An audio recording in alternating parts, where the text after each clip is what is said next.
నేను అడుగుతున్న ప్రతిపక్ష పార్టీ జగన్మోహన్ రెడ్డిని అడుగుతున్నా, మీరు ఈరోజు క్రైస్తవ సంఘానికి క్రైస్తవుల ఓట్లన్నీ కూడా, ఈరోజు దళితుల ఓట్లన్నీ కూడా 40% ఓటింగ్ తీసుకున్నటువంటి మీరు ఆ సంఘాల్లో జరుగుతున్నటువంటి వ్యక్తులకు వస్తున్నటువంటి కష్టం మీద ఎందుకు స్పందించటం లేదు? ఎందుకు స్పందించటం లేదండి? మీరు దళిత క్రైస్తవుల సమస్యల మీద మీకు అవసరం లేదా? ఒక నలుగురిని ఢిల్లీ పంపించేశారా? ఆ నలుగురు మళ్ళీ అక్కడ ఒక లెటర్ రాసి వెనక్కి వచ్చేస్తారా? భారతీయ జనతా పార్టీని 1950 ఆర్డర్ తీయమని మీరు అడగరా? మీకు దళితుల ఓట్లు క్రైస్తవుల ఓట్లు అవసరం లేదా? దళిత క్రైస్తవుల మీద జరుగుతున్నటువంటి సమస్యల మీద పట్టించుకోరా? రావణ మీద జరుగుతుంటే సమస్యల మీద పట్టించుకోరా? ప్రజాస్వామ్యం మీద దాడి జరుగుతుంటే పట్టించుకోరా? ఈరోజు రావణ మీద దాడి జరిగింది దేనికోసం? ప్రతిపక్షాల మీద మాట్లాడినందుకు, పాలకపక్షం మీద మాట్లాడినందుకు రావణ మీద దాడి జరుగుతుంది, శ్రవణ మీద దాడి జరుగుతుంది. మీరేమి స్పందించరు? పోనీ నేను విలేకరు ఒక మాట అడిగితే శ్రవణ్ మీద జరుగుతున్న దాడి, శ్రవణ్ కుమార్ మీద జరుగుతున్న దాడి, రావణ మీద జరుగుతున్న దాడి తప్పు అని మాట మాట్లాడకుండా రెడ్ బుక్ రాజ్యాంగం అని స్కిప్ చేసి మాట్లాడారు. I'm very sorry. First time I'm expressing my displeasure towards opposition leader. This is not democracy. Democracy అంటే ప్రతిపక్షాలు మాలాంటి వ్యక్తుల కోసం, పాలకపక్షంలో మీద పోరాడుతున్న మాలాంటి వ్యక్తుల కోసం మీరు ఫైట్ చేయాలి.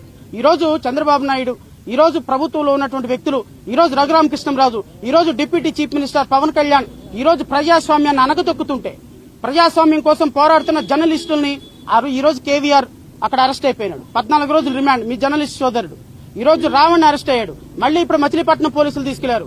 మీరు మాత్రం నిమ్మకు నీరెత్తినట్టు కూర్చొని ప్రెస్ మీట్లు పెడుతున్నారు. What is this? ఈ రోజు ప్రజాస్వామ్యం ఇంత కష్టంలో ఉంటే మీరు మీ పొలిటికల్ మాత్రమే మాట్లాడతారా అని ప్రజలు అనుకుంటున్నారు. నాకైతే చాలా బాధ అనిపించింది. I'm very sorry. ఈరోజు రావణ్ పక్కన నేను లేకపోతే, మా పార్టీ లేకపోతే, మాది ఎంత పార్టీ అండి?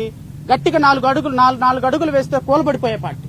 4 మాటలు మాట్లాడితే మేము ఈ రూమ్ లో వినపడిన పార్టీ. మాలాంటి వాళ్ళమే ప్రాణాలకు తెగించి పోరాడుతుంటే 5 సంవత్సరాలు ముఖ్యమంత్రిగా ఉన్నవారు మీరు పోరాటం చేయరా? మిగతా రాజకీయ పార్టీలు మద్దతు, మీడియా రంగానికి మద్దతు ఇవ్వరా? ఒక ప్రశ్న రావణ్ లాంటి ఒక వ్యక్తి దళిత క్రైస్తవులు సభకు వచ్చి మాట్లాడి ఈ రోజు కష్టం పడుతుంటే మాట్లాడరా? ఎవరి కోసం మాట్లాడాలి? ప్రభుత్వం మీద మాట్లాడాలి, పవన్ కళ్యాణ్ మీద మాట్లాడాలి, ప్రభుత్వం మాకు చేస్తున్నటువంటి అన్యాయం మీద మాట్లాడాలి. ఈ రోజు మీరు అధికారాన్ని అనుభవించిన మీరు, ఈ ఓట్లు వేయించుకున్న మీరు మాట్లాడకపోతే, కేంద్ర ప్రభుత్వాన్ని ఎదిరించకపోతే, రాష్ట్రంలో బలహీనులకు వాయిస్ ఇవ్వకపోతే ఎక్కడికి వెళ్తుందండి సమాజం? అబ్సల్యూట్లీ ఈ రోజు రాజకీయ పార్టీలన్నీ కలవాలి. ఆ పార్టీ ఈ పార్టీ భేదంతో నేను మాట్లాడటంలా. నేను గౌరవ మాజీ ముఖ్యమంత్రి గారిని కూడా వినయపూర్వకంగా కోరుతున్నా, this is a time to fight together. ప్రజాస్వామ్యాని కోసం, ప్రజాస్వామ్యాన్ని మనుగడ కోసం రాజకీయాలు చేయాల్సిన సమయం కాదు. ప్రజాస్వామ్యం కోసం మీరు మాలాంటి వాళ్ళందరినీ, చిన్న వాళ్ళని కలుపుకొని పెద్దన్న పాత్ర పోషించాలి. ఎందుకు అంటే అధికారాన్ని మీరు అనుభవించారు, ఈ ఓట్లు మీ దగ్గర ఉన్నాయి కాబట్టి. ఈ రోజు మా వాయిస్ చాలా చిన్నది కాబట్టి ఈ రోజు మేమే చుక్క రక్తపు చుక్కని పేర్చుకొని నెల రోజులైందండి ప్రాపర్ గా మేము అన్నం తిని నిద్రపోయి ప్రజల కోసం, ప్రజాస్వామ్యం కోసం ఫైట్ చేస్తున్నాం.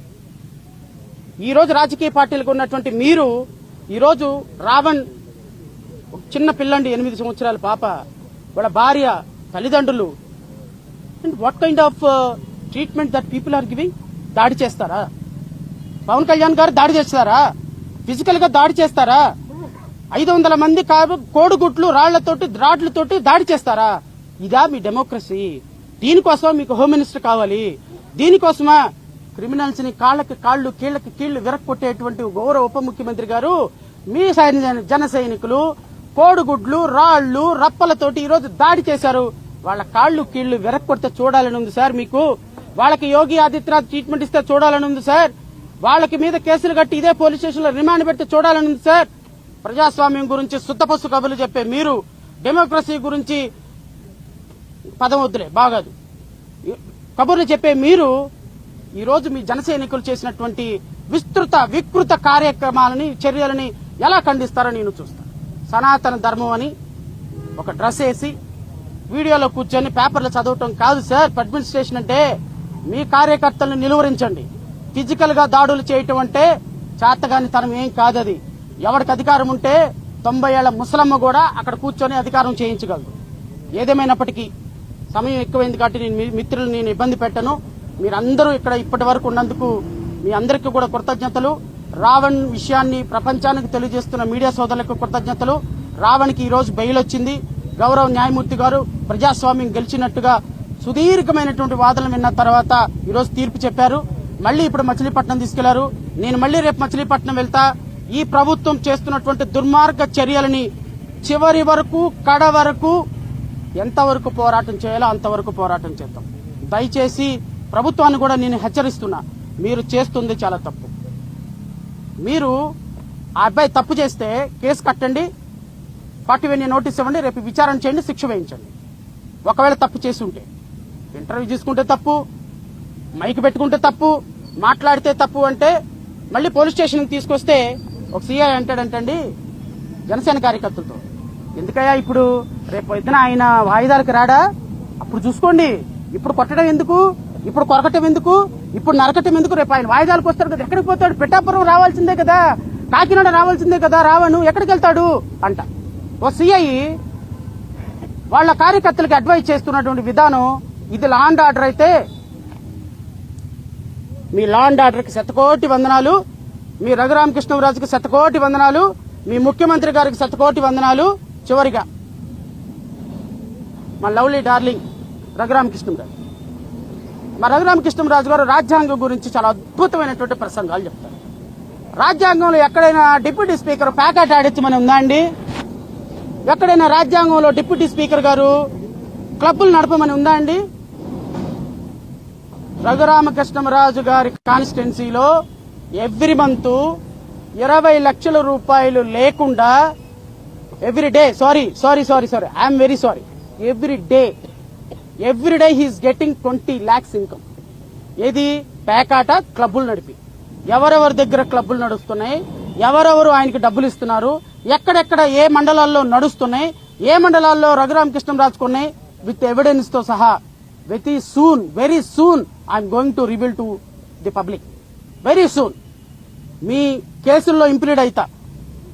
3,700 కోట్ల రూపాయలు దోచుకున్న, బ్యాంకుల నుంచి దోచుకున్న కేసులు ఉన్నాయి కదా, రాజ్యాంగం చెప్పిందా? బ్యాంకులకు కన్నాలేసి 3,700 కోట్ల రూపాయలు దోచుకోండి అని రాజ్యాంగం చెప్పిందా? మరి రాజ్యాంగంలో లేకుండా మీరు ఎందుకు దోచుకున్నారు? సిబిఐ 4 కంప్లైంట్లు ఎట్లా పెట్టింది? బ్యాంక్ మేనేజర్లు అందరూ మీ మీద కంప్లైంట్లు ఎట్లా పెట్టారు? రాజ్యాంగం చెప్పలేదే. రాజ్యాంగం చెప్పిందా క్లబ్బుల్లో ప్యాకాట ఆడించి డబ్బులు సంపాదించమని? చెప్పలేదే. బట్ రాజ్యాంగంలో చెప్పినట్టు దళిత క్రైస్తవులు అంటే చర్చికి వెళ్ళకూడదంట, ఈ మహానుభావుడు పోరాడతాడంట, మీ వినాలంట. కాబట్టి రఘురామకృష్ణరాజు, నువ్వు నన్ను అరెస్ట్ చేయాలి చేసుకో. ఏమవుతుందయ్యా? ప్రజల కోసం 4 రోజులు లోపల ఉంటాం, బయటకు వస్తాం. నీలాగా భయపడే వ్యక్తులం కాదు కదా. నీలాగా బయటకు వచ్చి సొల్లు కబుర్లు, సోది కబుర్లు చెప్పుకొని నన్ను కొట్టారు, నన్ను తిట్టారు, ఎలాడేశారని చెప్పుకోం కదా. నువ్వు జైలుకి పంపిస్తే ఐఎమ్ రెడీ, భయపడాల్సిన పనేం లేదు. జైలుకి పంపిస్తే నేను రెడీగా ఉన్నా. కానీ జైలుకి పంపించాలంటే చట్టం ఒకటి ఉంది. నాలాంటి వ్యక్తిని జైలుకి పంపిస్తే కొరివితో తల గోక్కున్నట్టే రాష్ట్ర ప్రభుత్వం. గుర్తుపెట్టుకో, రాష్ట్రం ఏం జరుగుతుందో నన్ను జైలుకి పంపించిన తర్వాత తెలుస్తుంది.